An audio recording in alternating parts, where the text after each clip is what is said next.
Գիրեր 2021 թվականի ձեր նախընտրական ծրագրերից քանի տոկոսն եք մոտավորապես իրագործել այս տարիների ընթացքում եւ երկրորդ հարցս դուք եւս ԿՊԱ-կան պատգամավորների նման 3 միլիոն դրամ պարգևավճար եք ստացել եւ եթե գաղտնիք չէ ինչ նպատակներով եք ծախսել։ Խորհրդարանի բոլոր պատգամավորները ստացել են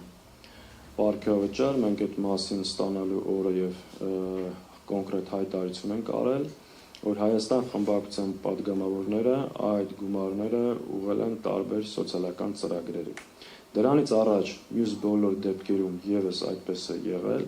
Եղել են դեպքեր, երբ որ ամբողջ խմբակցությունը գումարը հավաքել է, ուղարկել է որևէ կոնկրետ հիմնադրամի փոխանցել կամ բարեգործական ծրագրի, այս անգամ ավելի ազատ ենք թողել պատգամավորներին յուրաքանչյուրը անհատական մոտեցումներով այդ հարցը լուծել։ Եվ բոլորը գնացել են այդ ճանապարհով։ Իսկ ինչ վերաբերվում է մեր հարցերի հաշվում վերացած այդ միլիոնները գնան տանքեն վայրեն, տան հիպոթեքերը վաստակեն, չեչևացնեն, ավտոներ առան։ Նայ, չենք արել ձեր ձեռից չենք բրսնում, բա որ անայինք ինչ կանեինք։ Իսկ ինչ վերաբերվում է մեր նախընտրական ծրագրի քանի տոկոսն են կարողացել իրականացնել, դժբախտաբար մեր ծրագրի չեն կարողացել իրականացնել, որովհետև չեն կարողացել Հայաստանում ձևավորել իշխանություն։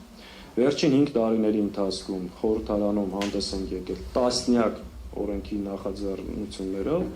եւ այս իշխանությունը այդ բոլոր նախաձեռնությունները մերժել։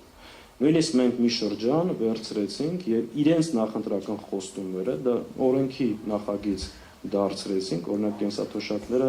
բարձրացնելու, բազմազավակ ընտանիքների մասին, մի քանի սոցիալական ցցուն խոստումներ, որ ԿՊ-ն տվել էր եւ իր նախընտրական ծրագրում գրել էր, մենք վերցրեցինք իրենց խոստումները, տվեցինք օրենսդրական տեսք եւ տարանք խորհրդարան, որոնք բնականաբար հերթով մերժեցին։ Այսինքն, այո, մենք չենք կարողացել մեր նախընտրական ծրագիր իրականացնել, որովհետեւ չենք կարողացել ձևավորել իշխանություն։ Եթե մեր նախընտրական ծրագիրը իրականություն դարձած լիներ, այս 5 տարվա շարունակական կորուստները տեղի ունեցած չէին լինի։ Իսկ գալիք ընտրությունների ձեր նախընտրական ծրագրերը կազմելիս այս անգամ գոնե հաշվի կառնեք, որ գուցե այս անգամ եւս ընդդիմություն լինեք եւ ծրագրերը կազմելիս։ Գիտեք, եթե դուք պատկերացնում եք որևէ ուժ ընտրություններին պետքա մասնակցի ու այսինքն նախորդ ասի ես գնում խորհրդարան ընդդիմություն լինելու, այդպես չի լինում։ Քաղաքական ուժերը ընտրություններին մասնակցում են, որպեսզի ձևավորեն իշխանություն ու իրականացնեն իրենց նախընտրական ծրագրերը։ Այս իշխանություններից տվել կարճ մի բանի ուզում եմ անդրադառնալ, հիմնական խոսույթը առաջկա ընտրություններին լինելու է խաղաղության օրակարգը, ոնց որ դա տեղ ունեցավ 21 թվականին։ Ես ընդհանրապես ուզում եմ կարճ հիշեցնել, այս ուժը արդյոք իրավունք ունի խոսելու խաղաղությունից։ Պարզ մի հատ 5 տարին փորձենք երկու նախադասությամբ ամփոփել։ 21 թվականին ինքը խոստացավ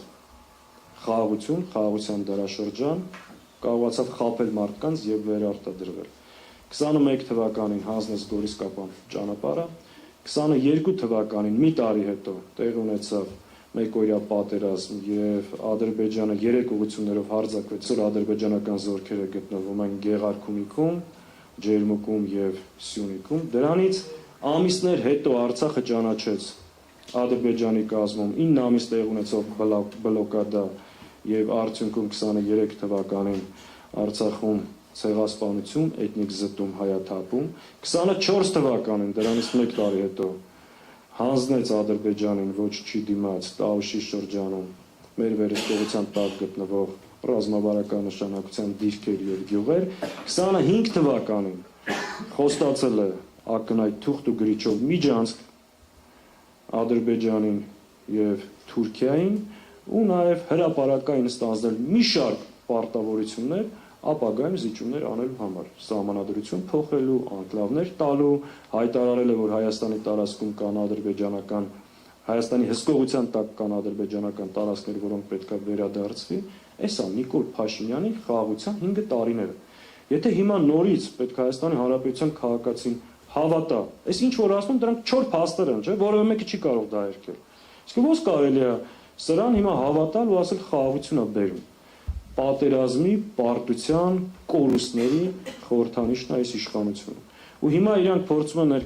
ներկայանալ խաղաղասերն էլ, մեզ էլ ներկայացնել իբրև պատերազմի ուժեր կամ ռևանշիստներ։ Հիմա տեսեք իր կառավարման տարիները, վերցրեք, տեսեք այս դաշինքի կառավարման տարիները ու կհասկանաք ով է խաղաղություն բերողը, ով պատերազմ։ Բայց Պարոն Սաղաթելյան, Մարդու իրավունքների նախկին պաշտպան Արման Թաթ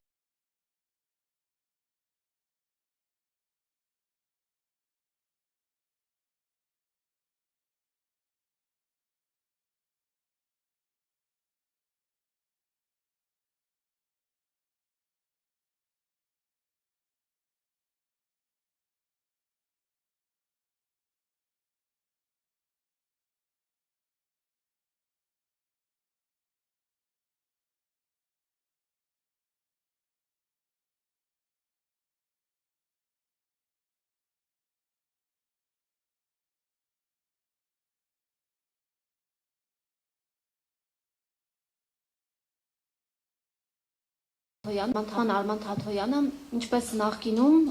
այնպես էլ այսպես շարունակաբար ակնարկում է եւ ուղիղացում է, որ պետք է նախկին նախագահները առհասարակ խաղից դուրս գան, որպեսզի հնարավոր լինի Նիկոլ Փաշինյանին հեռացնել իշխանությունից։ Դուք այս մասին ինչ կարծիք ունեք։ Արդյոք այս տեսակետը իսկապես ճիշտ է եւ քանի որ քաղաքացիներ էլ կան, հա, որ ասում են ոչ նախկին, ոչ ներկա Եվ նոր ձևավորված տարբեր քաղաքական ուժեր կան, այդ թվում նաև մեր ձևով շարժումը, որը դեռևս շարժում է եւ որպես այդպիսին քաղաքական ուժ չէ եւ հայտնի էլ չէ ով է այդ շարժման առաջնորդը լինելու ընտրություններին,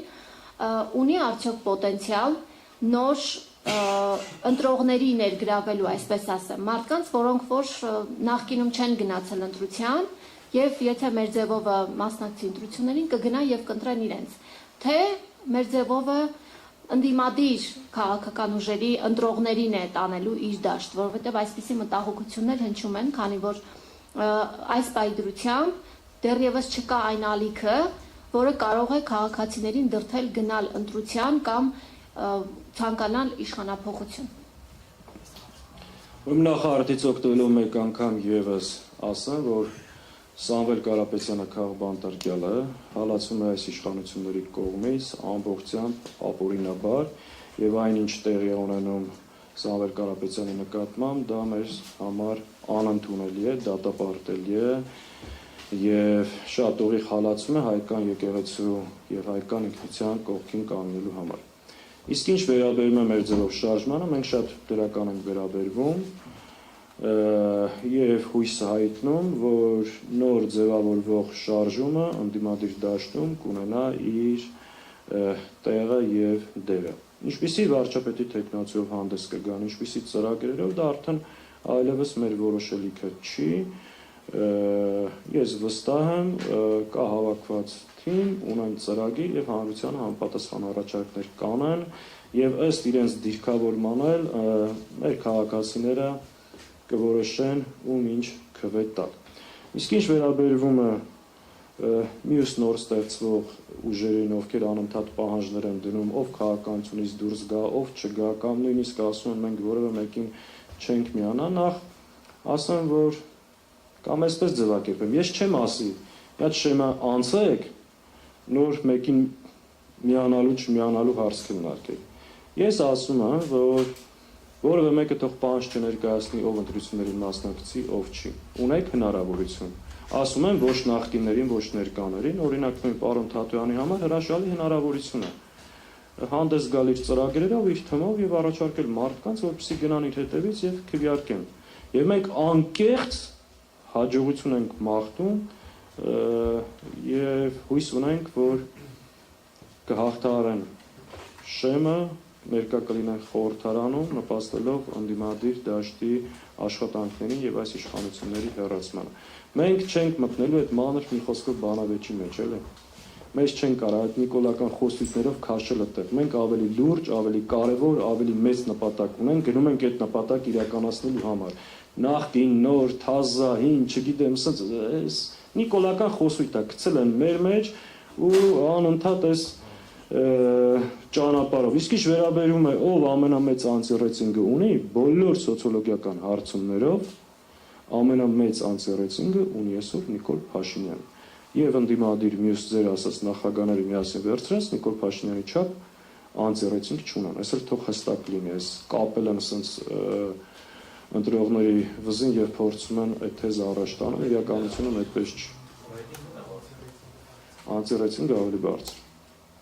Բայց ինչի նման վրա եք ասում, հա? Այո, սոցիոլոգիական հարցումների մեր պատվիրած, այո։ Չէ, որովհետև դա չենք ասել հրապարակելու կամ հանրային կարծիքի վրա ազդեցություն ունենալու համար։ Դա արել ենք մեր գործունեությունը կազմակերպելու համար, անում ենք պարբերաբար եւ ոչ միայն փորձում ենք կուսակցությունների անհատների, այսպես ասած, ռեյտինգը կամ անտի-ռեյտինգը ճշտել, այլ նաեւ փորձում ենք հասկանալ մեր հասարակության վերաբերմունքը մի շարք հարցերի նկատմամբ։ Օրինակ, մի այսպիսի տվյալ ձեզ ասեմ, որովհետև այսպիսի համոզմունք կա, որ մարզերում գյուղերում Նիկոլ Փաշինյանի սիրուն են, գյուղերը Նիկոլ Փաշինյանի էլեկտորատն են։ Դուք օրինակ այդպես են ասում։ տարբերություն կա մարզերի եւ քաղաքների բնակության տեսակետների միջև, բայց դա այդպես սարսափելի մեծ չի այդ տարբերությունը։ Ձեզ ընդհանրապես մի կարճ մի տվյալ ասեմ, որ որևէ մեկ, այսինքն ճնշող մեծամասնությունը հարցվողների 65-70% չի հավատում, որ Նիկոլ Փաշինյանը կարող է ապահովել Հայաստանում խաղաղություն, անվտանգություն եւ Հայաստանի տարածքային ամբողջականություն։ Ու սենց տարբեր մեծամասնությունը մերժում է իր եկեղեցու նկատմամբ այս հարձակումները, որ կա եւ գոյություն ունի։ Այսինքն մենք այդ հարցումներով փորձում ենք ոչ միայն ռեյտինգ եւ հակառեյտինգ, այլ նաեւ այդ կարևոր հարցերի շուրջ մեր հանրությանը ժողովրդի տեսակետը իմանալ։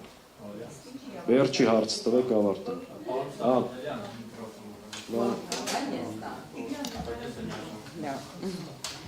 Տեսնում եք, չեն ձայնը, հա։ Պարոն Սաղաթելյան, ամեն դեպքում 2021 թվականի ցանկալի արդյունքը չգրանցելուց հետո ընդդիմությունը համոզված են, որ այսպես վերլուծել է, դասեր խաղել է, որոնք են եղել այն մեծ սխալները, որոնք այս անգամ չեք անելու, այդ ուղղությամբ աշխատելու եք։ Եվ ես ուզում եմ նշել, որ ընտրություններից առաջ էլ անգամ 2% տարբերությամբ պետք է Հայաստան դաշինքը առավելություն ունենար, եւ դա չեղավ։ Եվ շատ մասնագետների, փորձագետների համոզմամբ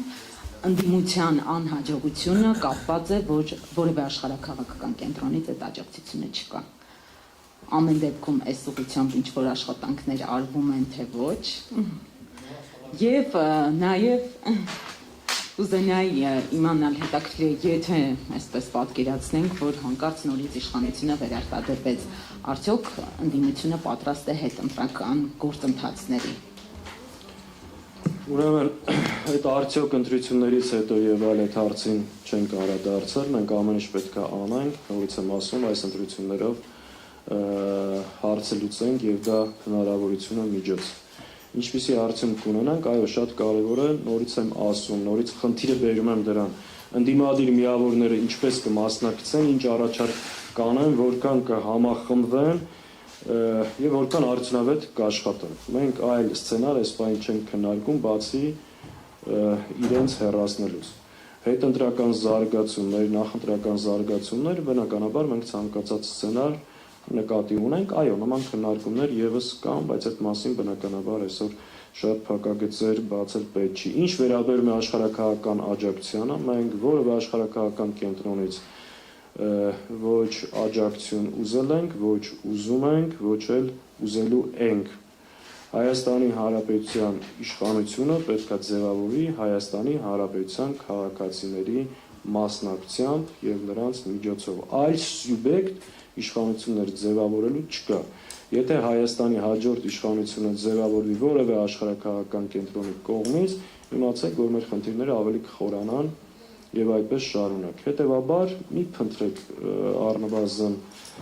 մեր թիկունքում նման հարցեր, փնտրեք հայկականություն, ազգային եւ մեր խնդիրները լուծելու պատրաստական ուժ։ Արտաքին աջակցությունը մենք մերժում ենք։ Պարոն Սաղաթելյան, Արման Թաթոյանը հայտարարել է ու ավելի Դավիթ Անանյանը, որ իրենք 50+1% ձայն են հավաքել, այսինքն մեծամասնություն են ձևավորել եւ իշխանություն են ձևավորելու։ Մատը բնական է, որ բոլոր ամբիցիոզ քաղաքական ուժերը դաշինքները ցույցում են իշխանության 50+1% ձայն հավաքել։ Հիմա եթե Թաթեյանը արդեն Բորոնյանն արել 50+1%-ը, այնտեղ մենք չգիտեմ, ասենք 20% բան հավաքել, մի քիչ մյուսները, դա ինչ անում, դե բան չի մնում։ Ոնց է տեղավորվել։ Հաջողություն են մաղթում իրենց։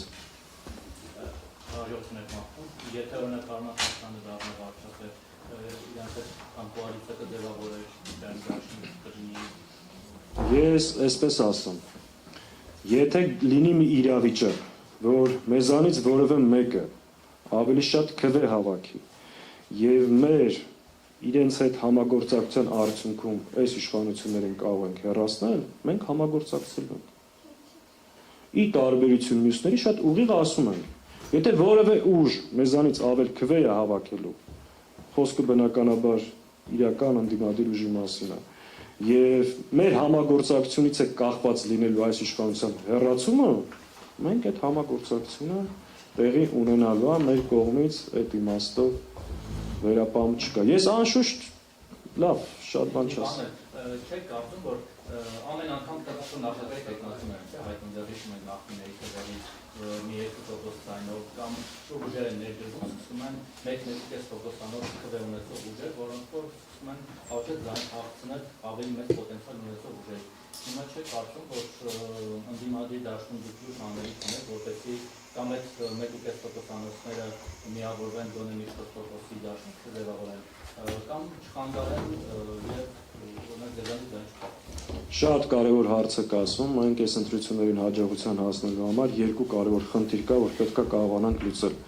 Մի խնդիր ընտրությունների բարձր մասնակցություն եւ երկրորդը ամեն ինչ անել, որպեսզի ընդդիմադիր միավորների ձայները չփոշիանան։